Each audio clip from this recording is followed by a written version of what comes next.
Olá, eu me chamo Gabriela Lima, sou estudante do programa de pós-graduação em Educação da Universidade Estadual da Santa Cruz, que fica localizada no município de Ilhéus, no estado da Bahia, no Brasil.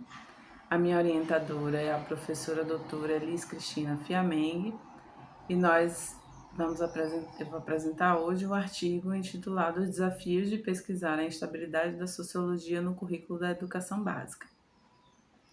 Esse artigo é fruto da nossa pesquisa de mestrado, que tem como problema investigar a relação existente entre a instabilidade na institucionalização do ensino, da disciplina de Sociologia no currículo da educação básica e as reformas educacionais que ocorreram nos últimos 20 anos aqui no Brasil. Bom, no decorrer da nossa investigação, nós percebemos que existem algumas pesquisas que discutem sobre a instabilidade da institucionalização da disciplina de Sociologia no currículo.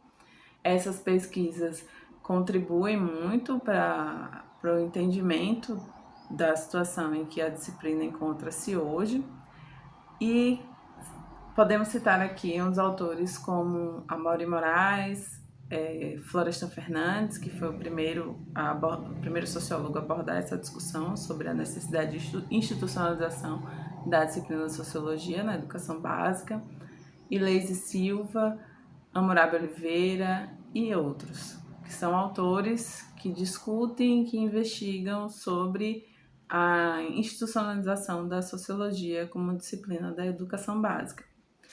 Esses autores, eles discutem essa institucionalização e verificam ela a partir do acompanhamento da legislação em torno dessa instabilidade, dessa inserção e dessa retirada da disciplina de Sociologia do currículo, fazem análises a respeito da situação política que o país vivia no decorrer desse período, inclusive traz aspectos históricos desses processos, e nós tivemos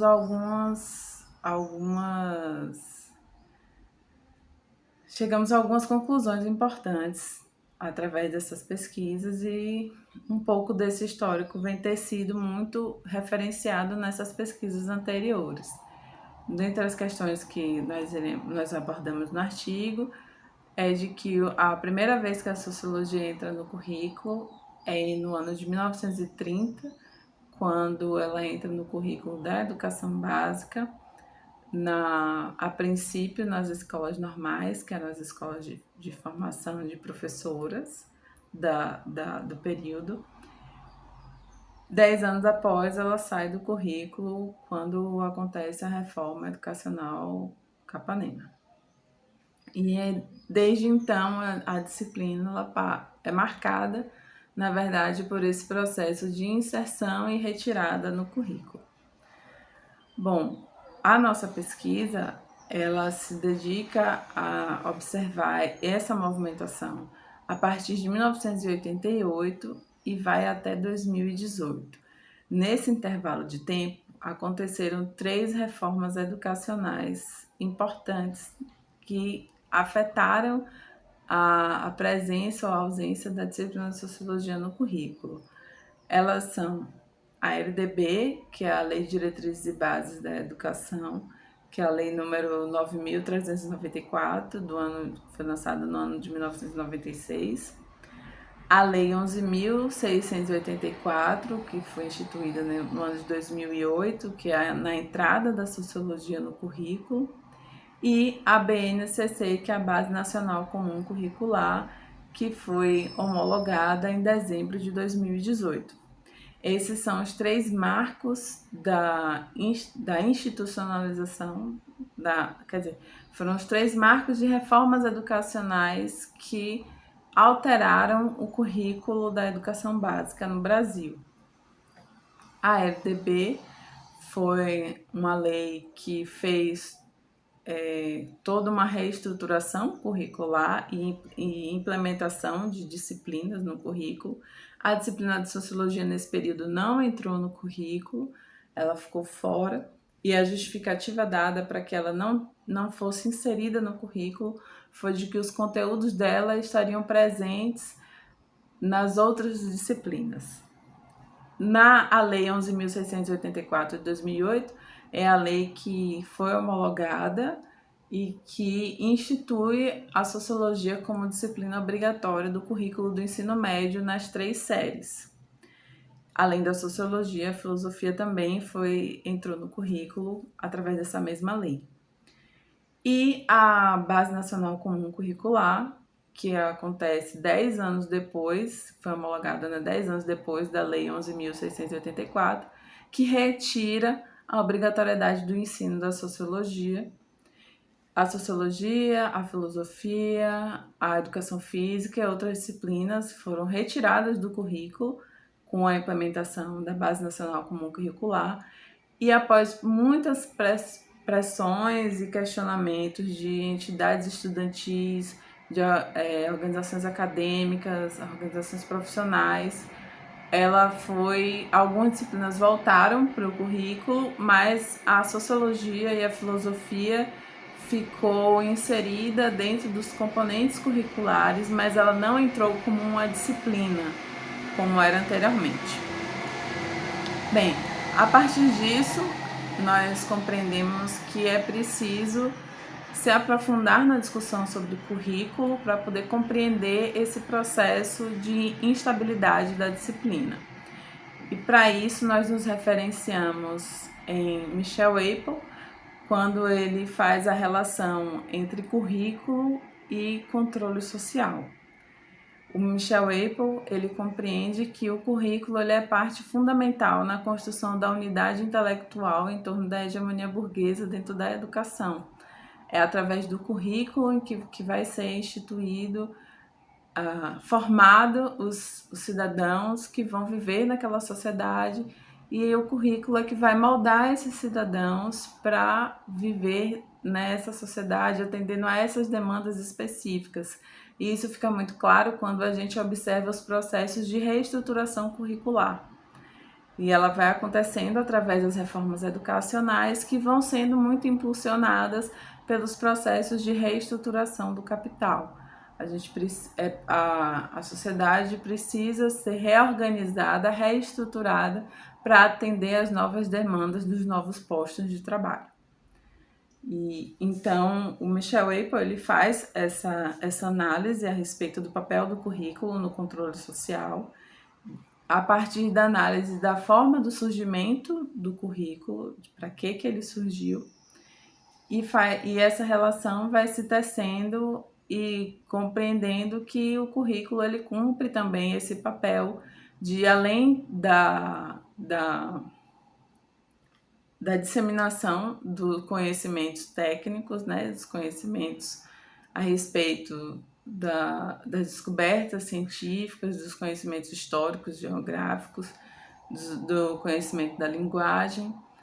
Além disso, acontece o controle social. Então, acontece o processo de ensinar as pessoas a se comportarem de determinada forma em determinados espaços, a receberem ordens, etc. E aí, dentro desse processo de controle social, ele favorece a reestruturação do capital.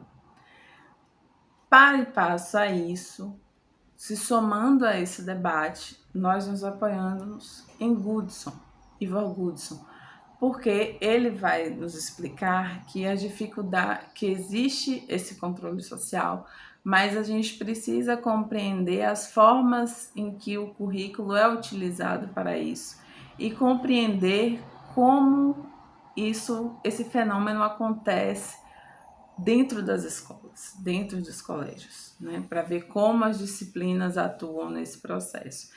E ele defende que para que isso seja compreendido e aprofundado e detalhado, para que a gente consiga compreender de fato o papel do currículo em sua totalidade, é preciso fazer esse estudo mais aprofundado desse cotidiano escolar. E ele pondera que existem algumas dificuldades para que isso aconteça, porque o currículo ele tem o caráter de ser multifacetado. Ele é ele é negociado e renegociado constantemente, né? A cada necessidade de reestruturação vão se construindo alguns pontos. E para além das necessidades de reestruturação, a sociedade civil também demanda sobre esse currículo, né?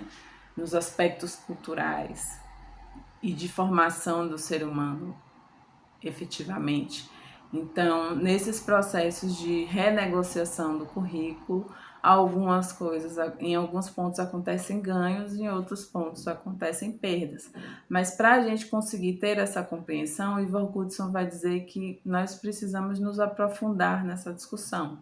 E se aprofundar nessa discussão seria conhecer mais a fundo, fazer investigações e pesquisas que nos levassem a conhecer os planos de estudo, os planos de ensino, as matrizes curriculares das escolas e o que foi implementado de fato. É preciso fazer essa investigação para que a gente consiga fechar o conhecimento desse currículo. Afinal de contas, ele defende que a prescrição não é o foco do problema do currículo em si. Ele discute que o que é preciso investigar na prescrição é a natureza da prescrição. É nesse aspecto que a gente tem que ter atenção. Caminhando mais para as dificuldades em si que a gente teve de realizar essa pesquisa, nós vamos abordar a questão de que foi realizada uma pesquisa de campo. Eu visitei 12 colégios estaduais públicos do município de Ilhéus no mês de outubro de 2021. Nessa visita a esses colégios, um deles era um colégio do campo. E fazendo a busca por essa matriz curricular, por esses planos de ensino, para poder fazer esse traçado que o Ivar Goodson define, nós nos deparamos com a dificuldade de ter acesso a essa documentação escolar, por conta de armazenamento inadequado, por conta de uma falta de atenção e cuidado e zelo com esses documentos escolares, por não ter profissionais específicos para trabalhar, se dedicar na organização e seleção desses materiais, pela falta de conhecimento dos próprios profissionais, seja de professores ou pessoal de secretaria, da importância dessa documentação escolar e do zelo que nós precisamos ter com a documentação escolar. Então, diante disso e fazendo pesquisas para entender essa relação dessa dificuldade de acessar a documentação escolar, nós nos referenciamos em Morgado na concepção, no conceito que ela diz e que Oliveira também diz sobre a necessidade de mão de obra capacitada, recursos financeiros e sensibilização da comunidade escolar para o trato dessa documentação, para que seja possível que a gente tenha nos colégios uma documentação escolar organizada, sistematizada, para que a gente possa fazer pesquisas na educação que nos proporcione um conhecimento mais aprofundado, que a teoria possa se relacionar mais profundamente com a prática do ensino, com a prática da implementação desses currículos, dessa prescrição curricular. Então, esse para nós foi o grande desafio, porque o conhecimento da legislação, o conhecimento do histórico dessa instabilidade, a gente teve acesso. O conhecimento a respeito das discussões sobre currículo, nós também tivemos acesso, nós fizemos as nossas análises. Mas no momento de trazer essas reflexões para a discussão a respeito do que é implementado de fato dessa prescrição curricular, de quais foram as diferenças entre esse ensino da disciplina enquanto obrigatória e da ausência dela no currículo, nos faltou por faltar esse acesso à documentação escolar em si. Então essa foi a discussão do nosso artigo. Eu espero que vocês tenham apreciado. Vou estar atenta às questões que possam surgir nos vídeos. Agradeço a atenção de quem ficou até aqui. Muito obrigada.